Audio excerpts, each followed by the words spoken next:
It's an interesting thing doing bonsai because I've always done it since I was probably about 20 or so.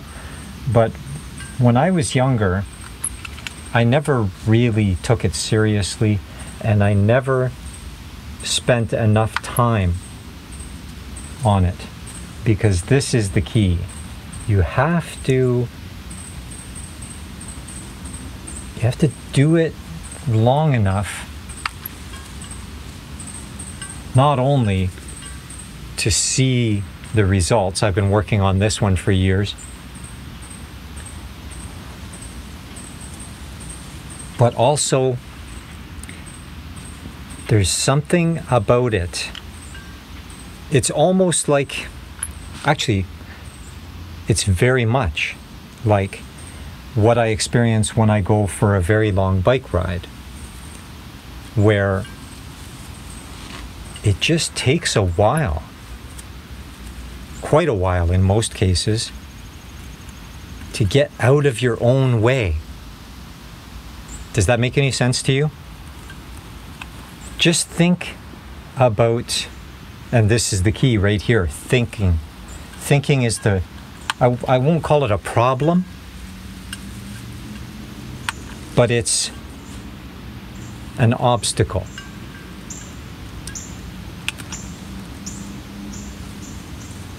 Because there's an interesting aspect to our ability to think. And that is that by doing so, we are generating our reality.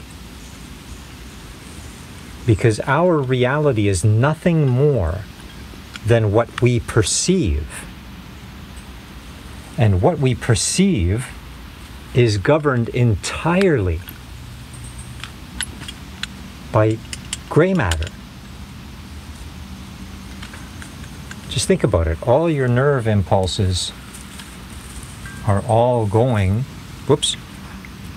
to your brain, obviously. And it's interpreting all of those signals and generating what you perceive to be your state of being. And the key word in all of that is perceive. Your perception is a product of the interpretation of your brain. Now, you may be starting to wonder, what does that have to do with bonsai? Well, it's quite simple, really. And that is that, like so many other things, basically everything, in terms of activities that you engage in, and even thought patterns, they are subject to entropy, and also that basic tenet of use it or lose it. The more that you use something, the more proficient you become. And it's the same with this, with what I'm doing right now. I'm feeling the energy of this plant. And I'm letting that energy guide me. I'm letting it lead the way, telling me what to do, telling me where it wants attention, where it's weak, where it's strong. And it's a feedback mechanism, just like this one beautiful green shoot on this suffering one here. It's actually telling me that it wants me to prune off these other branches, but I'm fighting against that just for a little longer. This is going to lead to another discussion, actually, about suffering. But back on topic. The more that you do this, the more you develop your sense, your ability to interpret these signals, these energies.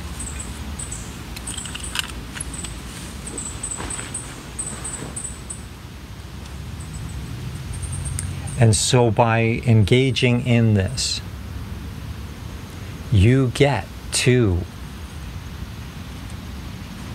undo some of the damage that's done to your psyche by believing this dangerous idea, dangerous to your health, that you are not connected to every other living being that is part of this web.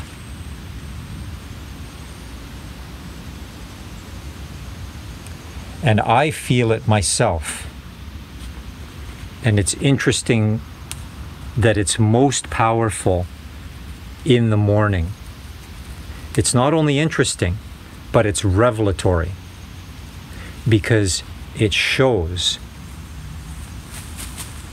that it's the subconscious. We sleep all night, if we do sleep at night. Some of us don't. And our subconscious gives us dreams, which is its way of taking what we learned the day before and incorporating it into our, let's call it, cold storage. Integrating it.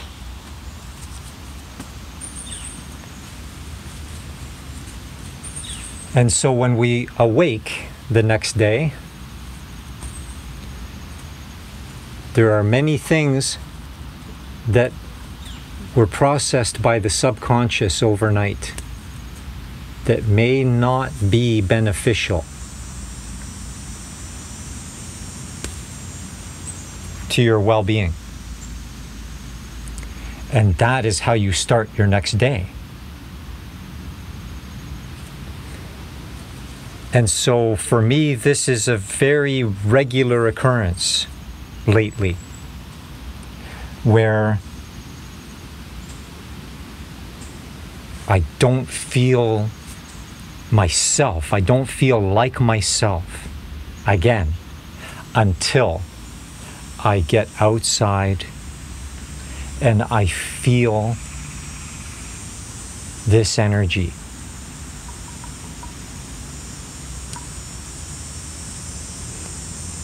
And the woodpecker is saying it's time to wrap it up.